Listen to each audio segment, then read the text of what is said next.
La richesse est un état d'esprit avant d'être une réalité financière. Si vous voulez devenir riche, vous devez d'abord changer votre état d'esprit. La plupart des gens ne se rendent pas compte que leurs pensées sont des choix. Si vous voulez changer votre vie, vous devez d'abord changer la qualité de vos pensées.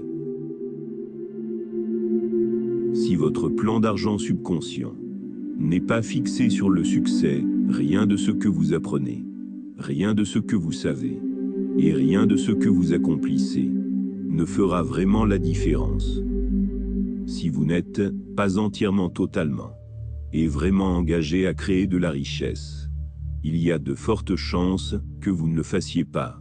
Si votre objectif est d'être à l'aise, il y a de fortes chances que vous ne deveniez jamais riche.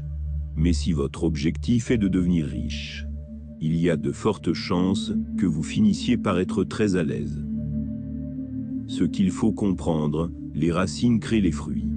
Les lois de la nature déterminent que ce qu'il y a dans le sol crée ce qui sort du sol. Ce qui est invisible crée ce qui est visible. Imaginez un arbre avec des fruits. Si les fruits vous déplaisent pour une raison ou une autre, et que vous souhaitez les changer, il vous faudra changer l'arbre et plus particulièrement ses racines. En somme, la clé pour atteindre la richesse financière est d'avoir une mentalité axée sur la richesse et de modifier votre programmation subconsciente pour soutenir cet objectif. Les croyances et les attitudes profondes que nous avons sur l'argent peuvent être modifiées avec un travail et un engagement continu. Cela peut inclure la lecture de livres inspirants, l'apprentissage de nouvelles compétences et la pratique de la visualisation pour renforcer notre programmation subconsciente en faveur de la richesse financière. En fin de compte, il est possible de transformer notre relation avec l'argent et de réaliser nos objectifs financiers les plus ambitieux en modifiant nos racines intérieures. Pour approfondir cette idée, il est important de comprendre que notre programmation subconsciente est souvent influencée par notre environnement, notre éducation et nos expériences passées. Par exemple, si nous avons grandi dans un foyer où l'argent était souvent source de stress ou de conflit, nous pouvons développer des croyances négatives sur l'argent qui nous limitent dans notre vie d'adulte.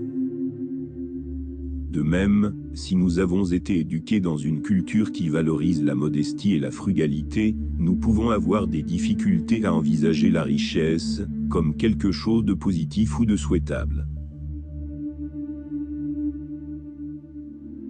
Notre existence se déroule dans au moins 4 domaines. Le monde physique, le monde mental, le monde émotionnel et le monde spirituel. Ce qu'il faut impérativement comprendre, c'est que le monde physique, celui que nous voyons, n'est que la conséquence des 3 autres. L'argent est un résultat, la richesse est un résultat, la santé est un résultat, la maladie est un résultat, le poids est un résultat. Notre monde extérieur n'est que le résultat de notre monde intérieur. Si les choses ne vont pas bien dans notre vie extérieure, c'est parce que les choses ne vont pas bien dans notre monde intérieur. Et la seule façon de les changer sera d'abord de changer notre monde intérieur. Il est important de comprendre que le monde physique que nous percevons n'est qu'une manifestation de notre monde intérieur. Nos pensées, nos émotions, notre état d'esprit, notre spiritualité, tout cela influence notre réalité physique. Par exemple, si nous sommes constamment stressés et anxieux, cela peut se manifester sous la forme de problèmes de santé physique tels que des maux de tête, des douleurs musculaires ou une fatigue chronique. Il est également vrai que si nous voulons changer quelque chose dans notre vie extérieure, nous devons d'abord travailler sur notre monde intérieur. Si nous voulons plus d'argent, de richesse, de santé ou de bien-être, nous devons d'abord cultiver une mentalité positive, développer notre estime de soi et travailler sur nos blocages émotionnels. En somme, il est important de comprendre l'interconnectivité entre notre monde intérieur et notre monde extérieur et de travailler sur nous-mêmes. pour apporter des changements positifs dans notre vie. Il peut y avoir un rapport entre la richesse et le subconscient, dans la mesure où notre état d'esprit et nos croyances profondes peuvent affecter notre relation à l'argent et notre capacité à créer de la richesse. Le subconscient est la partie de notre esprit qui agit en arrière-plan et qui influence notre comportement, nos émotions et nos pensées de manière souvent inconsciente. Les croyances profondes que nous avons sur l'argent et la richesse sont souvent ancrées dans notre subconscient et peuvent affecter notre relation avec l'argent.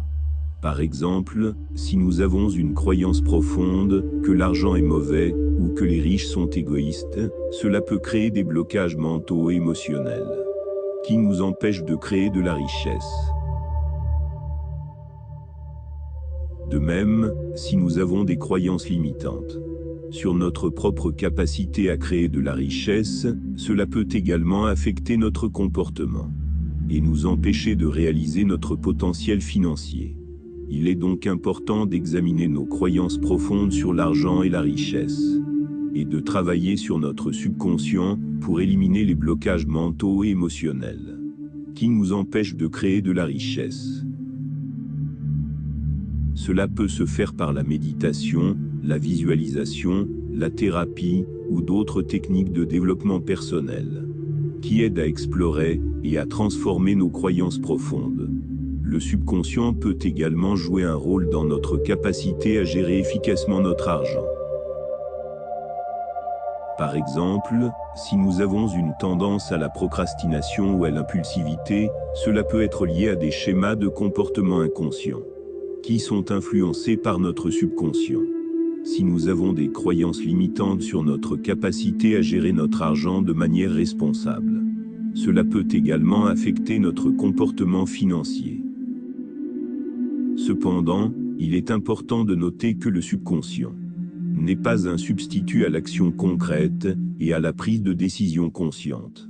Bien que le subconscient puisse avoir un impact sur notre comportement et nos émotions.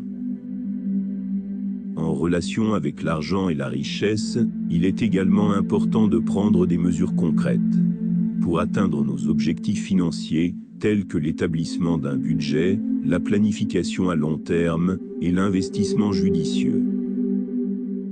En résumé, bien que le subconscient puisse avoir un impact sur notre relation avec l'argent et la richesse, il ne doit pas être considéré comme le seul facteur qui détermine notre succès financier.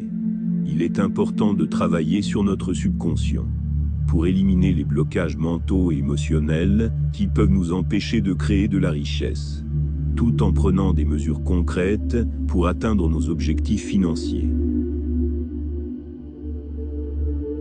Travailler sur notre subconscient peut nous aider à identifier et à éliminer les blocages mentaux et émotionnels qui peuvent nous empêcher de créer de la richesse.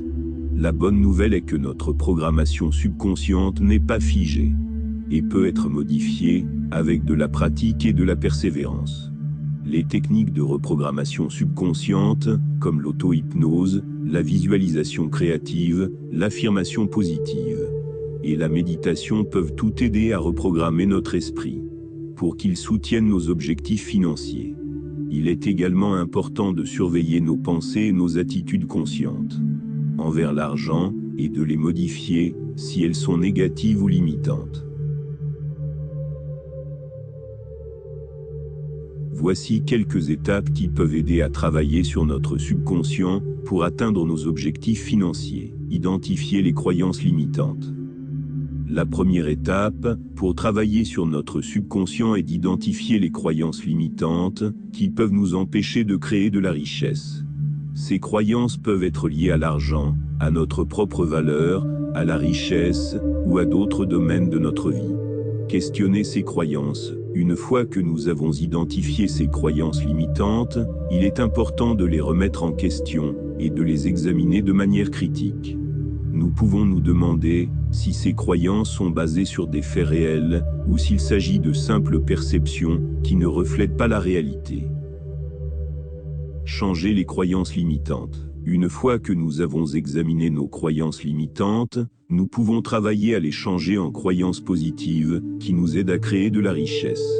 Cela peut se faire en utilisant des affirmations positives, en pratiquant la visualisation ou en travaillant avec un coach ou un thérapeute. Prendre des mesures concrètes, bien que travailler sur notre subconscient soit important, il est également important de prendre des mesures concrètes pour créer de la richesse. Cela peut inclure l'établissement d'un budget, l'investissement judicieux ou la création d'une entreprise rentable. En travaillant sur notre subconscient pour éliminer les blocages mentaux et émotionnels qui peuvent nous empêcher de créer de la richesse, nous pouvons développer un état d'esprit positif et productif qui nous permettra de réaliser nos objectifs financiers. En résumé, pour atteindre la richesse financière, il est important d'avoir une mentalité axée sur la richesse et de reprogrammer notre esprit subconscient pour soutenir cet objectif. Cela peut impliquer des techniques de reprogrammation subconsciente, ainsi que la surveillance de nos pensées et attitudes conscientes envers l'argent. Avec de la pratique et de la persévérance, il est possible de modifier nos racines intérieures pour créer une abondance financière durable et positive. Je t'envoie beaucoup de lumière pour avoir écouté cet enseignement. Et rappelle-toi, je peux te montrer le chemin, mais il n'y a que toi qui puisses te libérer. Partage cet enseignement, laisse-moi un commentaire, et n'oublie pas de t'abonner pour ne pas rater le prochain enseignement. Je te souhaite le meilleur, une belle vie, et beaucoup de succès. À bientôt, chers amis.